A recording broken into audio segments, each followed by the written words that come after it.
He called me a gold digger at the altar in front of 500 guests.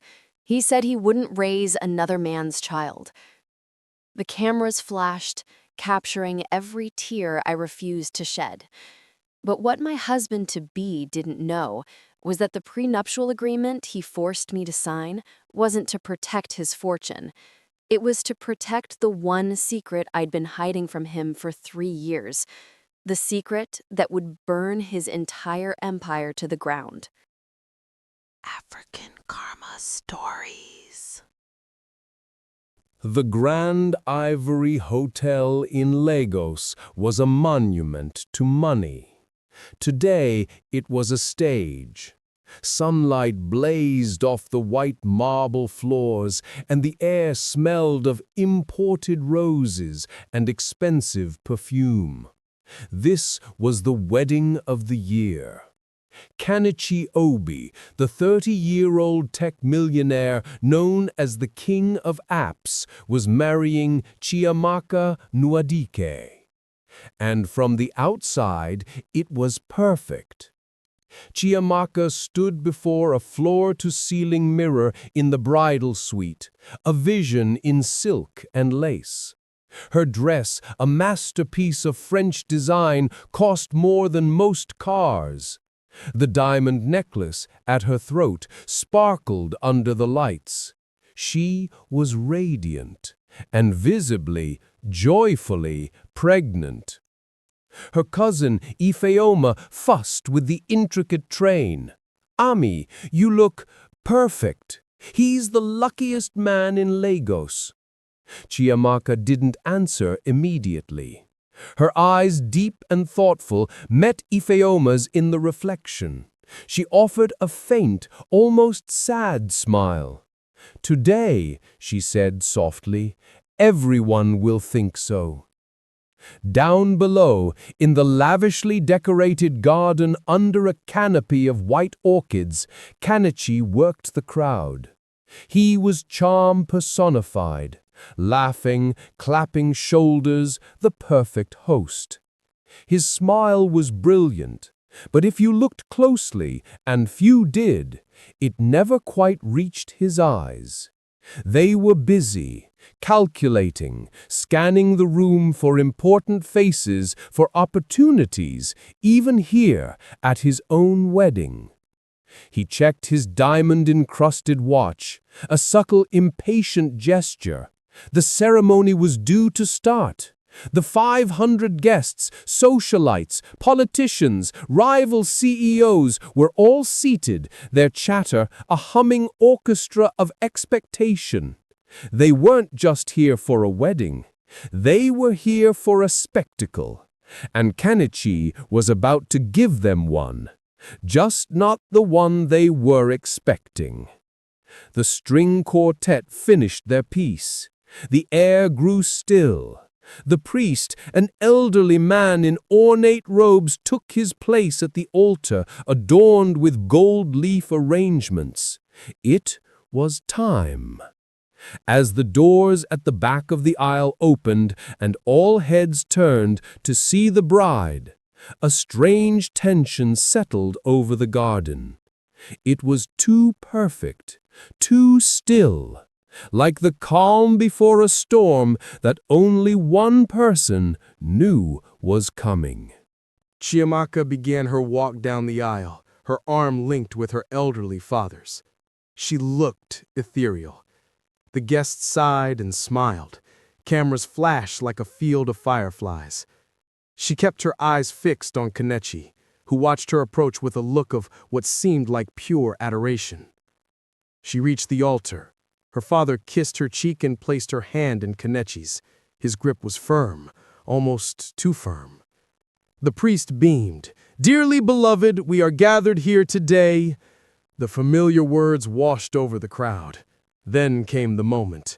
"If anyone present can show just and legal cause why this couple may not be lawfully joined together, let them speak now or forever hold their peace." A customary, comfortable silence followed. The priest opened his mouth to continue. And then Kenechi cleared his throat. "Actually, father, he said, his voice projecting clearly, smooth as oil. "I have something to say." A ripple of confused laughter went through the crowd. Was this a joke? A romantic gesture? Kenechi turned to face the guests, dropping Chiamaka's hand. The adoration in his eyes vanished, replaced with a mask of pained disappointment.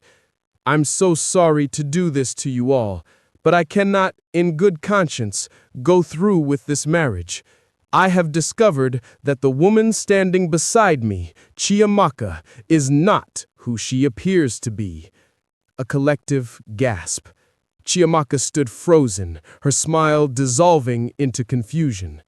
"Just this morning," Kenechi continued, pulling an envelope from inside his jacket, "I received proof.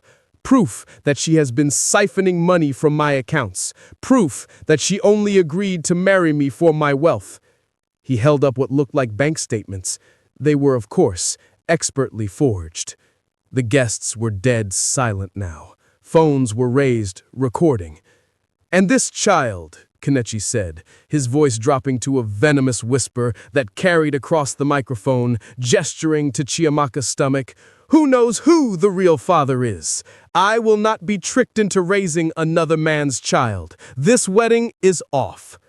The silence shattered into an uproar. Chiamaka's world blurred. The faces in the crowd became a smear of shock and morbid curiosity.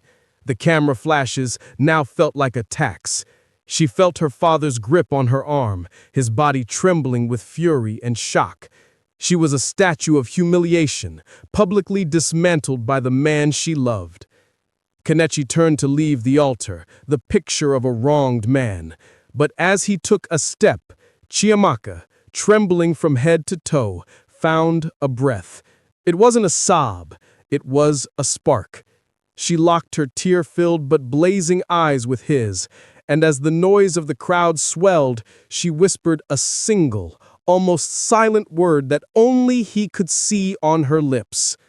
"Wait." For a split second, his smug, triumphant smile faltered. There was a flicker of confusion, of doubt. Then he sneered, turned his back, and walked away, leaving her utterly alone at the altar. The opulent bridal suite, which hours before had been a scene of joyful anticipation, was now a tomb. The silks and flowers seemed to mock her. Ifeoma had practically carried Chiamaka here, shielding her from the grasping hands and prying lenses. Chiamaka stood motionless in the center of the room, still in her monstrously expensive wedding dress. The weight of it was unbearable. It felt like a costume for a play that had ended in tragedy. Ifeoma was crying, "Ami, I'm so sorry. I can't believe that monster." But Chiamaka wasn't listening. The initial paralyzing shock was melting away, burned off by a new, cold fire that started in her core and spread through her veins. She walked to the mirror, the same mirror where she had seen a hopeful bride. Now she saw a different woman. Her eyes were red-rimmed, but dry and hard. "He didn't just humiliate me, Ife," Chiamaka said, her voice unnervingly calm. "He made one fatal mistake. He thinks I'm just a poor, simple girl from a modest family. He thinks I have no power." She reached up and with a sharp tug pulled the diamond necklace from her throat, letting it clatter onto the glass table. It was a cheap, fake thing she'd worn for the show. Her real value was never in jewels. "Iffy, my phone." Her cousin, confused, handed it over. The screen was flooded with notifications, calls from unknown numbers, messages from friends seeking gossip, and one from Kenneth himself. It read, "Don't be stupid, Ami. Be reasonable. We can settle this quietly. You'll get a small payment. Don't try to fight me. You'll lose." A cold smile touched Chiamaka's lips. He was already trying to control the narrative, to bury her. She ignored his message. She scrolled past the chaos and found a number she hadn't dialed in years, saved under a simple, powerful name, the Lioness. She took a deep breath, her hand resting protectively on her stomach. Her child, their child. This was no longer just about her. She pressed call. The line connected after 2 rings. A calm, authoritative female voice answered, Amina Bello. Chiamaka's voice was clear and steady, devoid of any tremor. It was the voice of the ghost architect, the creator, the true power behind the throne. Amina, she said, he did it. Just as we suspected, it's time. There was a pause on the other end, then a slow, deliberate reply. Tell me everything. Don't leave out a single detail. The game was on. 3 years earlier, the air in a small, cramped computer lab at the University of Lagos smelled of old coffee and ambition. This was where the empire began, not in a glass skyscraper, but here, among the hum of overheating processors. A young Chiamaka, her hair tied in a messy bun, stared at lines of code flickering across a screen. She was solving a problem that seasoned engineers said was impossible, a data optimization algorithm that could revolutionize mobile banking in Africa. Her professor had called in a hotshot alumnus to see her work, a charismatic young man named Kenechi Obi. He walked in, all confidence and slick talk. But when Chiamaka shyly explained her code, his eyes changed. He saw it, not just the code, but the billion naira idea behind it. He offered me a partnership, Chiamaka's voice now layered over the memory. But I was shy. I hated the spotlight. So we made a deal. I would be the ghost, the anonymous architect. He would be the face, the fundraiser. We'd split the ownership 50-50. He said a handshake was enough between partners. Back in the quiet of her simple family home, the gaudy wedding dress was gone. Chiamaka wore simple clothes.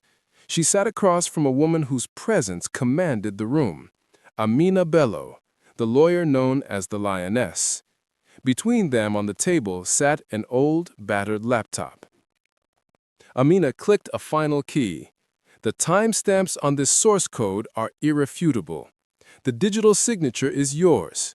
He built everything on your mind, Chiamaka. The app, the company, his entire public persona. Chiamaka nodded, her gaze steady. The prenuptial agreement he was so desperate for me to sign, his lawyers wrote it to protect his assets. But they didn't understand what they were reading. The clause about intellectual property?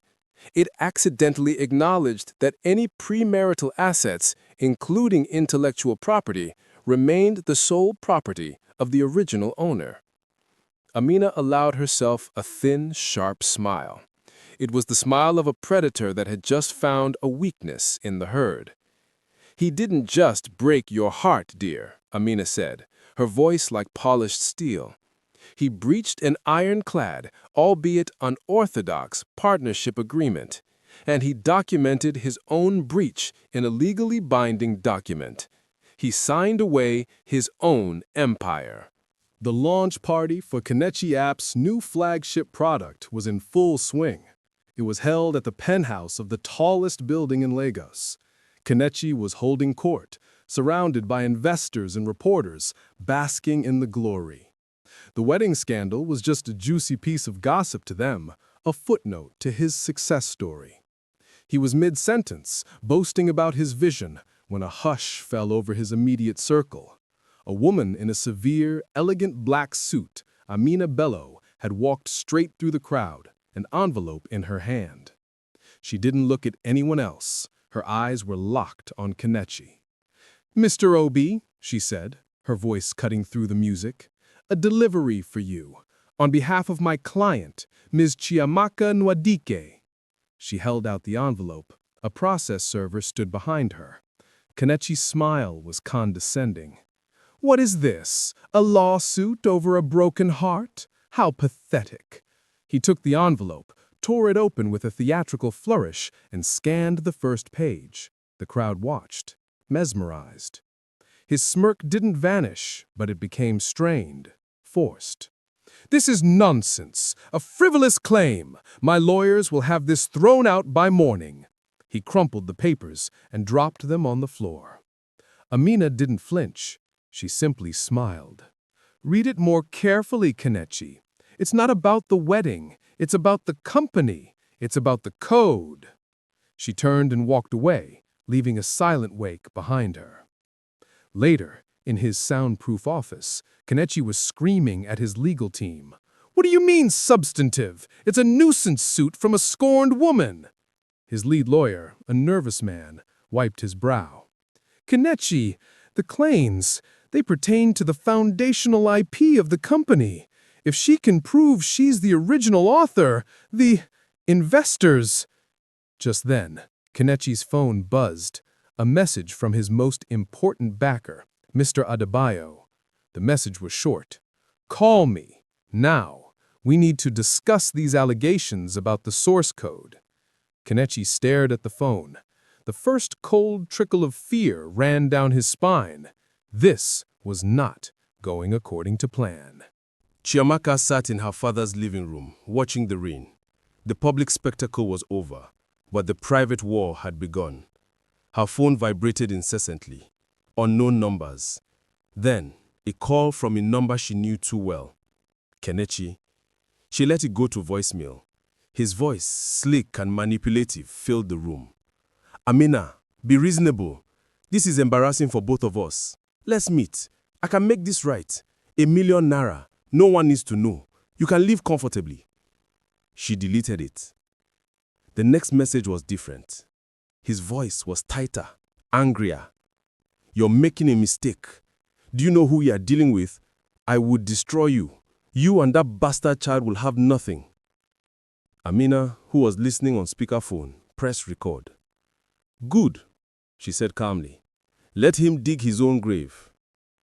But the stress was taking a toll. Later that night, Chiamaka felt a sharp, cramping pain in her abdomen. A cold fear, far greater than any fear of Kenechi, gripped her. Ifeoma rushed her to the hospital. Hours later, the doctor gave them the news. "The baby is fine, but you are under extreme stress. You must rest, for your child's sake." Lying in the hospital bed, Chiamaka felt a new, ferocious resolve solidify. This was no longer about pride or money or even revenge. It was about protection. Kenechi wasn't just a liar. He was a threat. The next day, against Amina's initial advice for silence, Chiamaka took control of the narrative. She picked up her phone, opened Instagram, and selected a photo she had taken in her father's garden weeks ago. A single, resilient green shoot breaking through a crack in the dry, hard earth. She typed a caption, her fingers steady. "They try to bury you in the dirt, not knowing you are a seed. New growth. Soon." She posted it. Within minutes, the likes and comments poured in. Support, curiosity. The story was shifting. She was no longer just a victim in a news headline. She was a person, a mother, a force. And Kenechi, watching the post from his penthouse, felt the walls of his perfect life beginning to close in. The ghost was no longer hiding. She was speaking, and people were starting to listen. The seed Chiamaka had planted with her simple social media post had grown into a forest of doubt.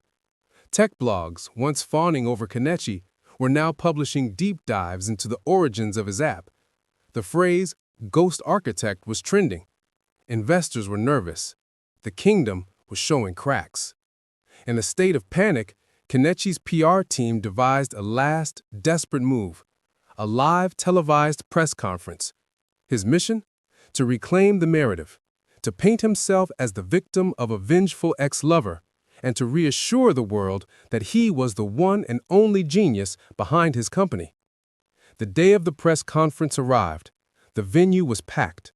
Journalists jostled for position. The air was thick with anticipation. Kenechi stood backstage, adjusting his tie in the mirror.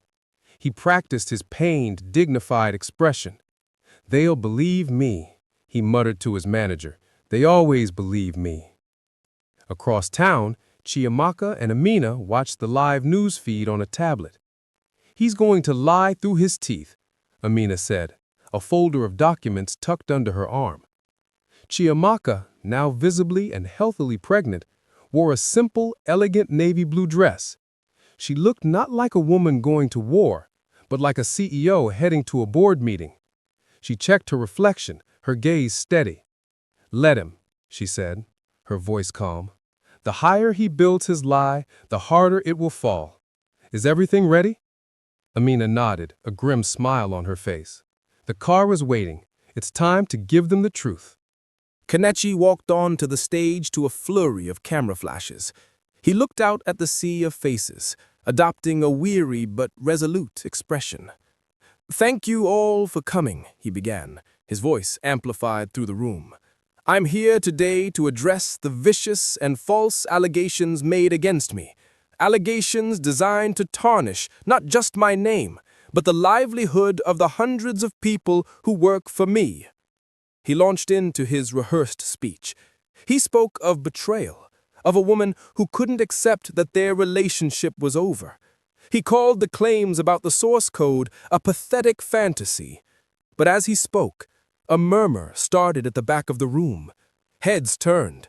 The main doors had swung open. Chiamaka stood there, with Amina by her side, and a quiet, serious-faced man carrying a briefcase, their tech expert. They didn't rush. They walked down the center aisle with a quiet, unstoppable authority. Kenechi saw them. His words faltered. He stammered, losing his place in his notes. The cameras, sensing a far better story, swiveled away from him and on to the approaching trio. Amina didn't wait for an invitation.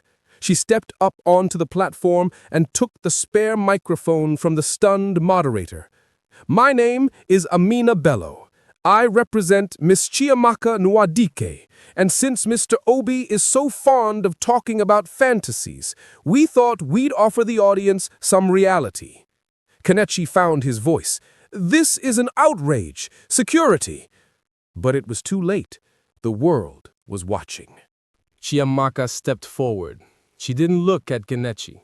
She looked directly into the cameras, her posture straight, her hand resting gently on her belly. "For 3 years, I worked in silence," she began, her voice clear and strong, without a trace of anger. "I built the algorithm that powers Obi Enterprises. I have the original code, time-stamped and signed. I have the early partnership agreements that Mr. Obi assured me a handshake could seal." On the large screen behind Kenechi, which was meant to display his company logo, their tech expert now projected image after image. The complex, elegant code from Chiamaka's university server, scans of handwritten notes, then the audio recording of Kenechi's threatening voicemail. "I will destroy you. You and that bastard child will have nothing." The room erupted.